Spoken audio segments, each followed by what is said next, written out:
Hi. So, can you ask me a few questions? IELTS speaking part 3, please, about crimes and criminal. Can you do that for me? I can definitely do that. I'll give you a prompt and you can dive into your three-part response. To get us started, do you think the primary goal of prison should be to punish the criminal or to rehabilitate them? In my opinion, prisons I'm can, listening. prison can be both the punishment and the rehabilitation for criminals. First, it is the punishment. So, the deeds of committing crimes, well, it is already visible and the consequence may have now been taking effect. So, with both the act and the consequence being visible for bare eyes, well, it is of course a crucial need to punish the criminal. It is yeah. And another thing, now beside punishing, criminals will need to be rehabilitated. During the process of punishing, um, prison may help them to change their mindsets and behavior, from thus rehabilitating them into a newer person that will give up their career of crimes. That makes a lot of sense. It's like a balance, acknowledging the harm done while still leaving the door open for someone to actually change. Do you think certain types of crimes should be ineligible for rehabilitation, or is that possibility something every person deserves, regardless of what they did? This is a quite interesting question. Let me think about it a little bit. Take your time. No rush at all. Okay, so in my opinion, some people deserve the chance to be rehabilitated, but in certain circumstances, it may not be possible. First, um, crime crimes, well, it is the act that can leave permanent consequences, and it is irreversible, of course. So in certain circumstances, like people that commit crimes at a normal degree, well, how do we call it? So like normal criminals, mm, they they are human beings. They are fully capable of rehabilitating. Then it's completely natural for them to receive the chance. But for some special situation, like not the criminal already has a certain mental illness, have already have corruption and maybe illnesses like retarded or something like that. Well, it is almost impossible for them to rehabilitate, and in those situations, it is better to keep them locked away from the society. I see where you're coming from. You're essentially arguing that the ability to change depends on the person's mental state or their capacity to understand the impact of their actions.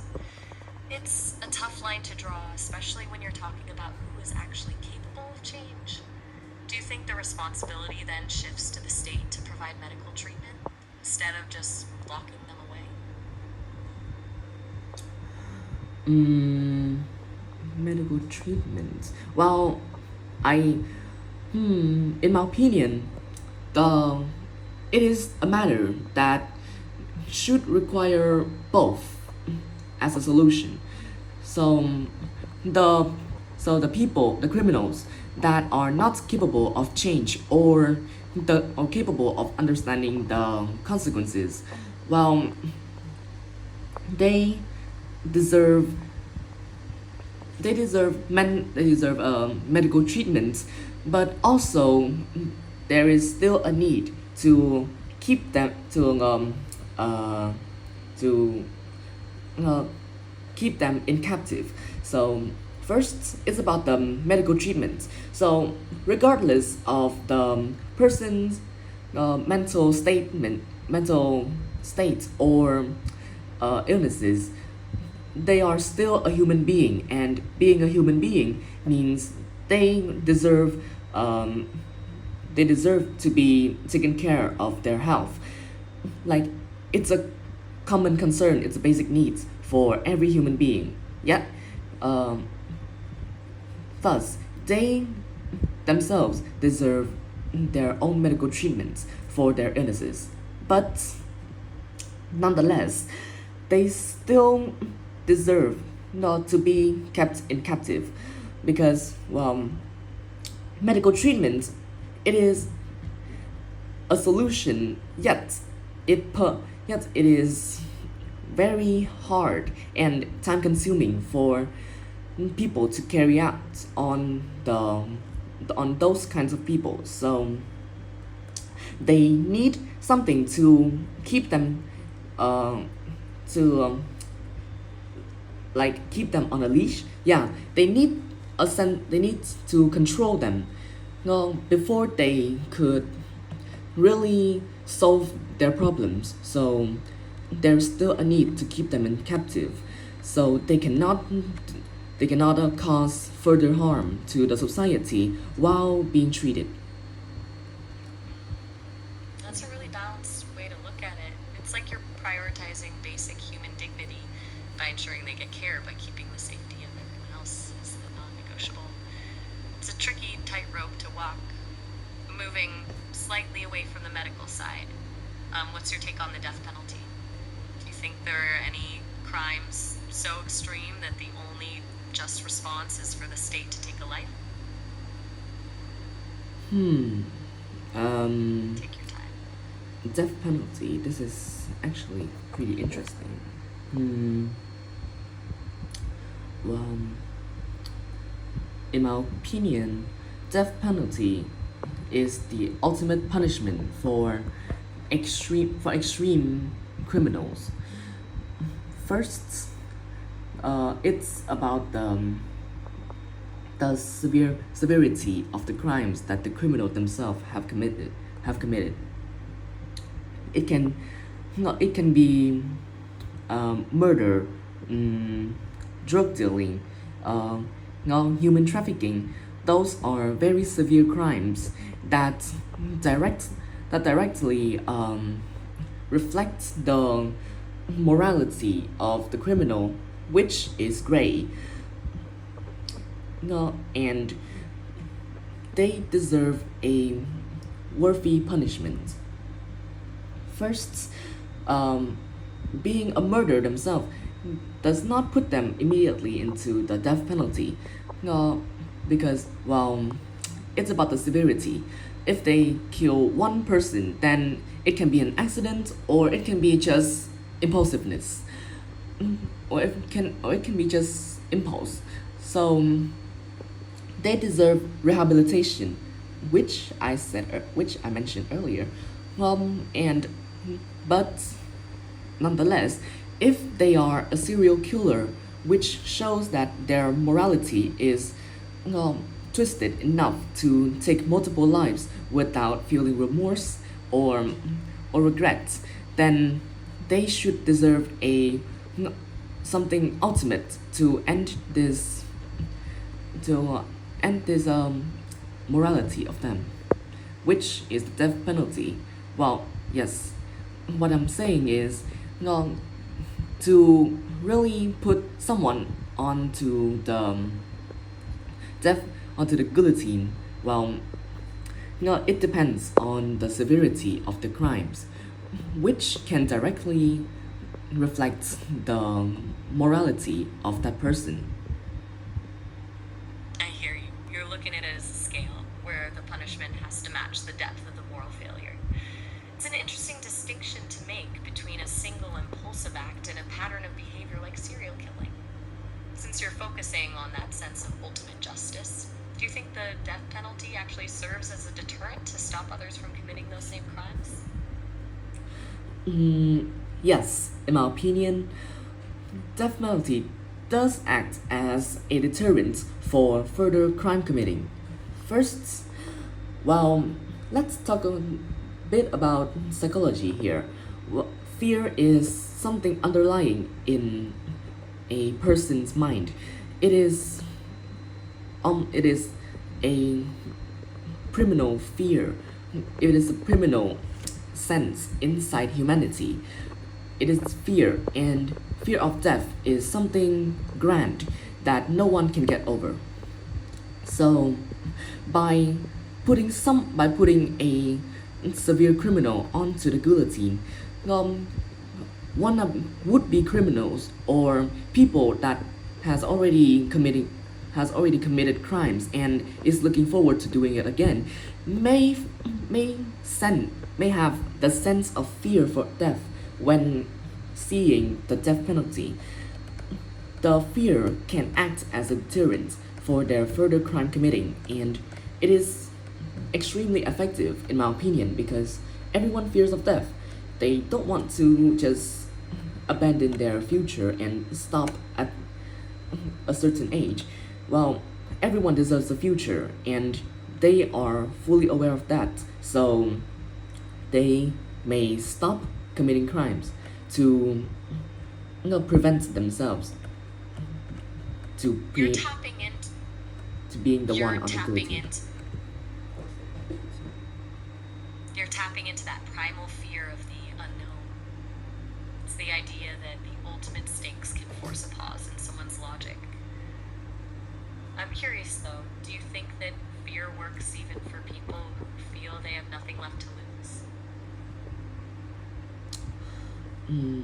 At that moment, it's not fear anymore. It's actually frustration. So, when facing death, normal people will say that they have too many regrets. Well, it's actually pretty well, it's actually pretty like mistaken. Well, okay. So frustration and regret are actually pretty easily mistaken.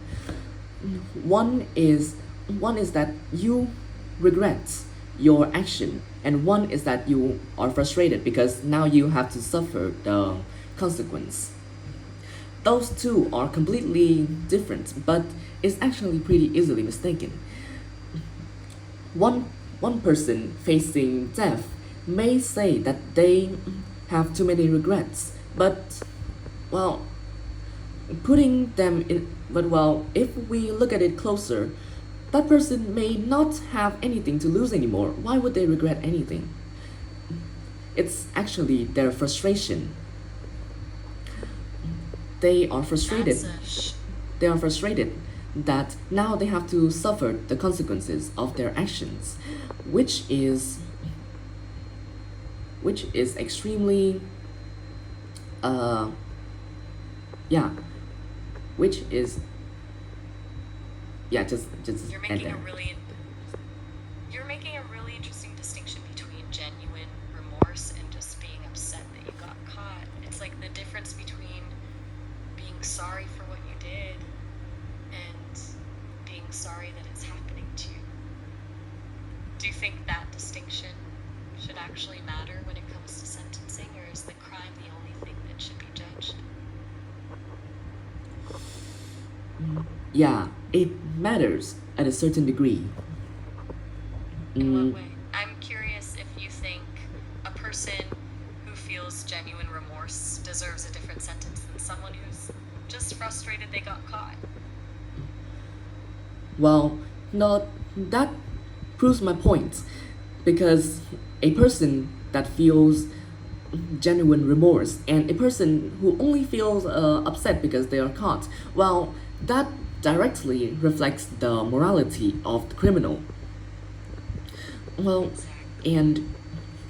and as I said earlier, the morality failure can be a key to give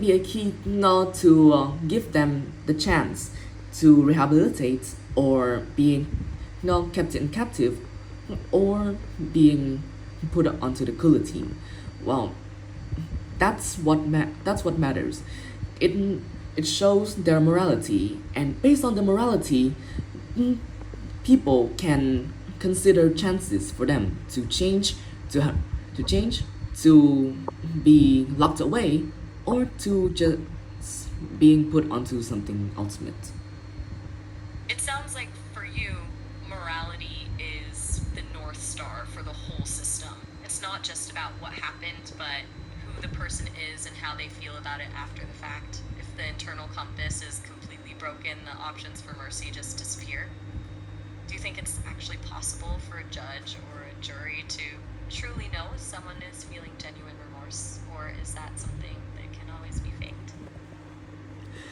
The judge, well, in this situation, the judge is not the one to understand the morality of the criminal. They are only the logic of the law. They are the logic, and logic does not involve no emotions and no things like that. They only demand logic of the law, and logic can be sometimes cold. So the judge is something ultimate like that. Well, they're well, so they are not involved into this morality thing. The person that will really care about the morale of the criminal is the lawyer. First, criminal or not, people will always have a lawyer for themselves to protect them in any way from the law or from their own faults or something like that. Yeah, it's morality itself. No, the morality of the government demand them to provide lawyers for everyone, for every human being inside the trial. Criminals are not. So based on that, the lawyer is supposed to be the one to care about the morality of the criminal most. In certain cases, the lawyer may also hire a priest or some or people that has extreme patience and maybe understanding towards other people to help the criminal discover their morality and to help them see the faults in their acts. That's the job of a lawyer, not the judge. That's a really interesting way to split the roles. You're seeing the judge as the cold, hard logic of the law, and the lawyer as the one who has to navigate the messy human side of morality. It's like the lawyer is the translator between the person's soul and the legal code. Do you think that's a fair system, where the person deciding the fate relies entirely on the logic, while the person arguing for the criminal might be manipulating that morality to get a lighter sentence? In my opinion, I think it's very fair. It's everything exists in a parallel. The first line is logic, and the other is the soul. Well, the logic and the soul, they are not different, but they runs in parallel, and they exist in everything. The law also exists that way. They have the soul, and they have the logic. The judge here is the logic. They will be the one to they will be the one to carry out the ultimate, and to based on the logic to punish the criminal or to give them a second chance, while the lawyer is the soul. the lawyer will help the criminal to see the fault, to protect them, and to bring them even lights to their soul, to shine their way through their fault of morality. That's what laws do. They provide both the judge. No, law provide both the judge and the lawyer for the criminal, which is fair. Everything runs that way. No, we need both logic and emotions to truly see the entire side. No, to truly see every single side of a situation. That's a beautiful way to frame it. The idea that the legal system is this mirror of the human experience, balancing the coldness of logic with the depth of the soul is a really powerful perspective. It makes the whole process feel less like a machine and more like a search for truth. Yes. I love that. Turns something that usually feels so sterile and bureaucratic into something almost spiritual. Since we've covered the legal side of things, I'm curious about the social side. Do you think society as a whole is too quick to cast someone away forever once they've committed a crime? Or are we actually too lenient these days? Can you repeat that?